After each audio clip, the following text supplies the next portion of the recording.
మా చెల్లె కడుపులో పడ్డప్పటి నుంచి నేనైతే ఫోన్కి ఫుల్ ఎడిక్ట్ అయిపోయిందట. మా మమ్మీ మా డాడీ అయితే ఫుల్గా సఫర్ అవుతున్నారు. ఫోన్ మానిపించడానికి ఏమైనా ట్రిక్స్ ఉంటే చెప్పొచ్చు కదా మా మమ్మీకి.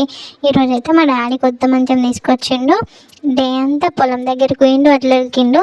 తర్వాత ట్రాక్టర్ నడిపించుకున్నాడు. మళ్ళీ వచ్చి మంచం కూడా పెయింట్ వేసి ఈరోజు వెళ్తాడట. నా ప్యాంపర్లకి ఉన్న డబ్బులు అయిపోతున్నాయి అని చెప్పి మా డాడీ ఇప్పుడు నన్ను ఈ మంచంలో పడుకోబెడతాడట. ఇక వద్దు డాడీ పాయ పొద్దున తీసుకున్నాం, ఆకలి అవుతుంది, అన్నం తిన్నామంటే వస్తాడా? అస్సలకే రాడు. ఇక ఈ పెయింటింగ్తో కాసేపు ఆడుకున్నామంటే నాకేమో ఫోన్ ఇచ్చి కూర్చుని పెట్టిండు, కదలకుండా మెదలకుండా. నాకైతే ఎప్పుడెప్పుడు ఈ పెయింటింగ్ అంతా కూసుకున్నామా ఆడుకున్నామా అని ఉంది.